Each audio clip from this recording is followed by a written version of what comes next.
Hello students, welcome to account class. हम reduction of debenture in installment method को समझने की कोशिश कर रहे हैं। जब डिबेंचर्स को इंस्टॉलमेंट्स में पे किया जाता है तो उसको पे करने के दो तरीके होते हैं, जब इंस्टॉलमेंट्स इक्वल हो और दूसरा जब इंस्टॉलमेंट्स इक्वल ना हो। इस लेक्चर में हम लोग जब डिबेंचर्स रिडीम करने की इंस्टॉलमेंट्स इक्वल नहीं होती है समझने की कोशिश करेंगे। तो पहले हम क्वेश्चन को रीड कर लेते हैं। B limited issued 1,06% debentures of ₹10 each on April 1, 2010। B limited एक कंपनी है, उसने 1 अप्रैल 2010 को 1,06% डिवेंचर्स इशू किए हैं जिसकी फेस वैल्यू है 10। और ये रिडीम कैसे किए जाएंगे? 31 मार्च 2015 को 1 लाख में से 50,000 डिवेंचर्स रिडीम किए जाएंगे और अगले साल 31 मार्च 2016 को 25,000 डिवेंचर्स रिडीम किए जाएंगे। अगले साल 31 मार्च 2017 को अगले 25,000 डिवेंचर्स रिडीम किए जाएंगे। तो यहाँ पे आप देख रहे हैं कि जो डिवेंचर्स रिडीम कर रहे हैं उसकी इंस्टॉलमेंट इक्वल नहीं है। पहले 5 लाख रुपए, फिर 2.5 लाख रुपए और फिर दोबारा से 2.5 लाख रुपए डिवेंचर्स रिडीम कर रही है company. Record necessary journal entries regarding DRR, DRI and reduction of debentures. इसमें हमें debenture reduction reserve, debenture reduction investment और डिवेंचर्स को रिडीम करने की जर्नल एंट्रीज करनी है। तो जो हमारी फर्स्ट इंस्टॉलमेंट है वो पे करनी है 31 मार्च 2015 को।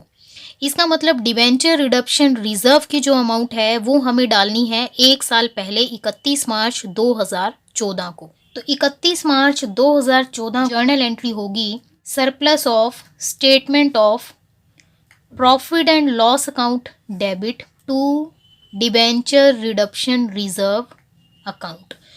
डिवेंचर रिडक्शन रिजर्व में अमाउंट डालनी है हमें 25%। बट किसका 25%? डिवेंचर्स हैं कंपनी के पास 1 लाख रुपए के और 10 रुपए का एक डिवेंचर है तो फेस वैल्यू हो गई 10 लाख रुपए। तो जो डिवेंचर्स कंपनी ने इशू किए हैं उसका 25% DRR में होना ज़रूरी है। 10 लाख का 25% होगा 2,50,000 रुपये। फर्स्ट जो सेबी की गाइडलाइन है वो हमारी पूरी हो चुकी है। नेक्स्ट हमारी गाइडलाइन है डिवेंचर रिडक्शन इन्वेस्टमेंट से रिलेटेड। और जिस साल हम डिवेंचर्स रिडीम करते हैं उस साल की बिगनिंग में हम इन्वेस्टमेंट परचेज करते हैं। तो डेट हमें दी नहीं है, आप 1 अप्रैल से लेकर 30 अप्रैल तक कभी भी इन्वेस्टमेंट परचेज कर सकते हैं। तो मैं यहाँ डेट डाल रही हूँ 30 April 2014। Debenture reduction investment account debit to bank account. और इन्वेस्टमेंट हमें परचेज करनी है 15%। बट इसका 15%, जो अमाउंट डिवेंचर होल्डर्स को पे करनी है उसका 15%। 50,000 डिवेंचर्स रिडीम करने हैं। एक डिवेंचर फेस वैल्यू है 10 रुपये। तो जो अमाउंट ड्यू है उसका 15% हम इन्वेस्टमेंट में डालेंगे। तो 15% अमाउंट निकलेगी 75,000। डेट आ गई है 31 मार्च 2015 और इसी डेट पे हमें डिवेंचर्स को रिडीम करना है। रिडीम करने से पहले अगर आप चाहो तो इन्वेस्टमेंट को आप सेल कर सकते हैं, बट मैं दूसरा ऑप्शन चूज़ कर रही हूँ जिसमें मैं हर साल इन्वेस्टमेंट को परचेज या सेल नहीं करूँगी। Debenture account debit to debenture holder account. और डिवेंचर्स ड्यू हैं वो है 50,000 और एक डिवेंचर की फेस वैल्यू है 10 रुपये, 5 लाख रुपए। नेक्स्ट एंट्री होगी डिवेंचर होल्डर्स को पे करने की। तो debenture holder account debit to bank account 5 lakh रुपए। हमारी फर्स्ट इंस्टॉलमेंट है 50,000 डिवेंचर्स को रिडीम करने की, वो हम पूरी कर चुकी हैं। 31 मार्च 2016 को हमें डिवेंचर्स रिडीम करने हैं 25,000। 2.5 लाख रुपए हमें डिवेंचर होल्डर्स को पे करने हैं। तो इनको रिडीम करने से पहले आपको चेक करना है क्या वही दो कंडीशन हम लोग पूरी कर रहे हैं। पहली DRR से रिलेटेड और दूसरी डिवेंचर रिडक्शन इन्वेस्टमेंट से रिलेटेड। डिवेंचर रिडक्शन रिजर्व से रिलेटेड हमारी कंडीशन है वो ऑलरेडी पूरी हो चुकी है।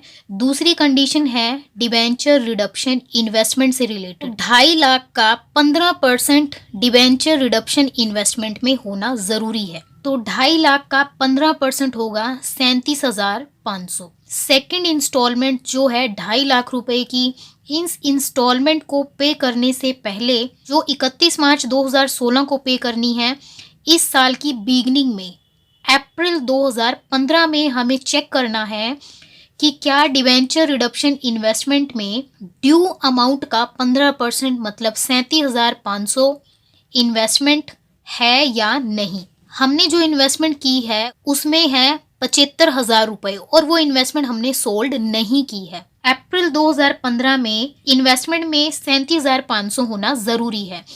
तो 75,000 में से 37,500 जो फालतू है, जो एक्स्ट्रा है, वो हम निकाल लेंगे। इसीलिए अप्रैल 30, 2015 को जो इन्वेस्टमेंट में फालतू पैसे पड़े हुए हैं उसको हम निकाल लेंगे। तो एंट्री होगी bank account debit to debenture reduction investment account 37,500। 75,000 में से 37,500 हमने निकाल लिए हैं। अभी भी 30 अप्रैल 2015 में डिवेंचर रिडक्शन इन्वेस्टमेंट में 37,500 पड़े हुए हैं।